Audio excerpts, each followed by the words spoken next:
मन और विचार में क्या फर्क है? विचार तरंग है, मन सारे तरंगों का जोड़। विचार घटक है, मन सारे विचारों का संग्रहित प्रवाह है। ऐसा ही जैसे कोई पूछे कि जंगल और वृक्ष में क्या भेद है, तो हम कहेंगे सारे वृक्षों का जोड़ जंगल है। अगर तुम एक एक वृक्ष को अलग करते जाओ तो ऐसा नहीं कि जब तुम सब वृक्ष अलग कर लोगे तो पीछे जंगल बचेगा, कुछ भी नहीं बचेगा। बड़ी पुरानी बौद्ध कथा है। मिलिंद नाम के यूनानी सेनापति ने बौद्ध भिक्षु नागसेन को निमंत्रित किया है राज दरबार में, और वो बड़ी उत्सुकता से प्रतीक्षा कर रहा है कि नागसेन आए। और नागसेन आया, उसे रथ भेजा था, वो रथ पर बैठकर आया। और जब नागसेन उतरा तो नागसेन की देशनाओं में सबसे बड़ी देशना थी, वो यही थी कि मनुष्य है नहीं, केवल जोड़ है। उतरते से ही नागसेन जब उतरा और मिलिंद ने उसका स्वागत किया तो मिलिंद ने कहा, भिक्षु नागसेन, हम आपका स्वागत करते, आप राजमहल में पधारे। तो नागसेन ने कहा, मैं आ तो गया हूं, लेकिन ये निवेदन कर दूं कि मैं हूं नहीं। नागसेन सिर्फ एक नाम मात्र है, जैसे जंगल, कुछ चीजों का जोड़, शरीर, विचार, आत्ते, संस्कार, इन सब का जोड़, मैं हूं नहीं। मिलिंद तो यूनानी था, मिनांदर उसका यूनानी नाम है, मिलिंद भारतीय नाम। सिकंदर जिन सेनापतियों को भारत छोड़ गया था उसमें से एक सेनापति। यूनानी तो अरस्तु के अनुयायी हैं, तर्क पर उनका बड़ा भरोसा है। उसने कहा, ये क्या फिजूल की बात करते हैं कि आप आ गए और हैं भी नहीं तो आए कैसे, हैं भी नहीं तो आया कौन? मगर नागसेन तो बड़ा अद्भुत व्यक्ति था। उसने कहा कि ऐसा करें, भीतर हम पीछे जाएंगे, ये निर्णय पहले हो ले। ये रथ है? मिलिंद ने कहा, रथ है। तो उसने कहा, नौकरों को आज्ञा दें, घोड़े अलग कर ले। घोड़े अलग कर लिए गए। उसने पूछा, अब भी रथ है? मिलिंद ने कहा, अब भी रथ है। उसने कहा, चक्के भी अलग कर ले। चक्के भी अलग हुए। तब मिलिंद थोड़ा चिंतित हुआ। उसने पूछा, अब भी रथ है? उसने कहा, भय तो, मगर अब हालत खराब हुई जा रही रथ की। अभी नाम कोई रथ है, अब और चीजें निकाल लूं तो सब गड़बड़ हो जाएगा। तो उसने कहा, मैं जब सब चीजें निकाल लूंगा तो पीछे रथ बचेगा। मिलिंद को बात समझ में आई, रथ तो केवल जोड़ है। और नागसेन ने कहा, तू बोल, रथ आया कि नहीं, और रथ है या नहीं? मैं तुझसे कहता हूं, रथ आया भी और रथ है भी नहीं। रथ केवल जोड़, संज्ञा मात्र। मन केवल जोड़ मात्र है, मन कुछ है नहीं। रथ पहिए अलग कर लो, घोड़े अलग कर लो, धुरी अलग कर लो, अस्थि पंजर तोड़ के अलग अलग कर लो तो पीछे कुछ बचता नहीं। तुम पूछते हो मन और विचार में क्या फर्क? बस वही फर्क है जो जंगल और वृक्ष। वृक्षों जैसे हैं विचार, और वृक्षों का जो संग्रहित जमघट है उसका नाम मन है।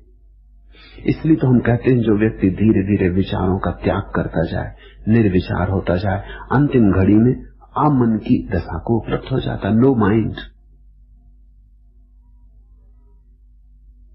और कल आपने कहा कि विचार से ही कृत्य बनते हैं। निश्चित ही विचार बीज है, विचार आधा कृत्य है। तुम्हारे भीतर एक विचार उठा, करने की भावना ही तो विचार है। तुमने सोचा कि एक बड़ा मकान बनाए, अभी ये विचार है, लेकिन ये विचार के पीछे अगर तुम पड़ जाओ तो बड़ा मकान बनेगा। तुमने अभी सोचा कि इस आदमी को मार डालें, यह भी विचार है, लेकिन अगर ये बार बार पुनरुक्त होता रहे और तुम्हारे भीतर जड़ीभूत होता जाए तो एक न एक दिन इसमें अंकुर निकलेंगे, तुम इस आदमी को मार डालोगे। दोस्तोवस्की की प्रसिद्ध कहानी है क्राइम एंड पनिशमेंट। उसमें एक युवक है जो एक बूढ़ी औरत के घर के सामने रहता है। वो बूढ़ी औरत बहुत बूढ़ी है और गांव की सबसे बड़ी धनी है और गांव में सारे लोगों को चूस रखा है, गिरवी रखने का काम करती। उसे दिखाई भी नहीं पड़ता, 80 साल की हो गई। वो युवक सामने रहता, वो कई दफे ऐसे बैठे बैठे सोचता है कि ये बूढ़ी मर क्यों नहीं जाती, इसके होने से जरूरत भी क्या है, अब इसके होने से सार भी क्या है, न इसके कोई आगे न कोई पीछे, ये क्यों गांव भर की जान लिए ले रही और गांव भर उससे परेशान है। इसलिए ये विचार बिल्कुल स्वाभाविक है। कई दफे उसके मन में उठता है कि विद्यार्थी भूखे मर रहे हैं, फीस चुकाने के पैसे नहीं है और ये बूढ़ी धन इकट्ठा करती जा रही, किसके लिए? ये सारा गांव संपन्न हो सकता है अगर ये मर जाए, इसको कोई मार क्यों नहीं डालता? ये सब विचार हैं। फिर परीक्षा के दिन करीब आते और उसको फीस भरनी हो, पैसे उसके पास नहीं, तो उसे अपनी घड़ी रखने गिरवी इसी बूढ़ी के पास जाना पड़ता है। ऐसा वो कोई 2 साल से बार बार सोचता था कि इसको कोई मार क्यों नहीं डालता है। कभी ऐसा नहीं था कि उसने सोचा था कि मैं मार डालूं, ऐसा कभी नहीं सोचा था। लेकिन 2 साल का अनवरत क्रम, रसरी आवत जात, सिर पर पड़त निशान, वो सोचते ही रहा, ये विचार मजबूत होता चला गया। वो गया इस बूढ़ी को, शाम का समय है, उसने घड़ी जाके दी। वो बूढ़ी बहुत बूढ़ी है, बड़ी मुश्किल से खड़ी हो सकी। खिड़की के पास जाके, आंखें कमजोर हैं, रोशनी में वो घड़ी देखने लगी कि है भी रखने योग्य नहीं। और तभी न मालूम क्या हुआ इस युवक को, रोस्कोल्निकोव उसका नाम है, उसने अचानक झपट के पीछे से उसकी गर्दन दबा दी। जब उसने गर्दन दबाई तब उसे समझ में खुद भी नहीं आया कि मैं ये क्या कर रहा हूं, बस ये हो गया। और वो औरत तो मरी ही थी, काफी बूढ़ी थी, उसके दबाती मर गई, उसने एक चीख भी ना निकाली। अब वो घबराया, वो गिर पड़ी, वो इतना घबरा गया, ये उसने कभी चाहा नहीं था, वो मारना चाहता भी नहीं था। पर विचार अगर बहुत दिन पीछे पड़ा रहे तो धीरे धीरे तुम्हारी देह में प्रविष्ट हो जाता। ये विचार ने यांत्रिक रूप से स्त्री को मार डाला, पर चीख भी नहीं निकली। वो चुपचाप उतर के अपने कमरे में चला गया, अपने घर। किसी को पता भी नहीं चला रात भर। सुबह पता चला लोगों को कि बुढ़िया मर गई। तब पुलिस खोजबीन करनी शुरू की। कोई उपाय भी नहीं था, कोई सोच भी नहीं सकता था इस युवक को कि ये मारेगा। ये तो सीधा साधा विद्यार्थी था, इसमें तो कोई सवाल भी नहीं था। मगर ये घबराने लगा। अब इसको दूसरी घबराहट पकड़नी शुरू हुई कि मैं पकड़ा जाऊंगा, अब मुझे सजा होगी, अब मैं जेल में डाला जाऊंगा, मेरी जिंदगी बर्बाद हुई। महीना बीता, 2 महीना बीता, बस वो अपने कमरे में पड़ा यही सोचता है। रास्ते पे कोई निकलता है, पुलिस की जूते की चरमराहट, और वो समझा कि आ गए। किसी ने दरवाजे पर दस्तक दी, पोस्टमैन, वो समझा कि आ गए। बस वो तैयार हो जाता है कि अब गए। 3 महीने बीत गए और कुछ भी नहीं हुआ, लेकिन ये विचार अब उसके भीतर घूम रहा है कि पकड़े गए, पकड़े गए, पकड़े गए। एक दिन अचानक ये हालत इतनी विकृत हो गई उसकी कि जाके उसने पुलिस स्टेशन जाके समर्पण कर दिया कि मैंने हत्या की, मुझे पकड़ते क्यों नहीं, अब मैं कब तक इसको बर्दाश्त करूं, मैं पागल हुआ जा रहा हूं। पुलिस इंस्पेक्टर उसे समझाने लगा कि तेरा दिमाग खराब हो गया, तू क्यों हत्या करेगा, तुझे हम जानते हैं,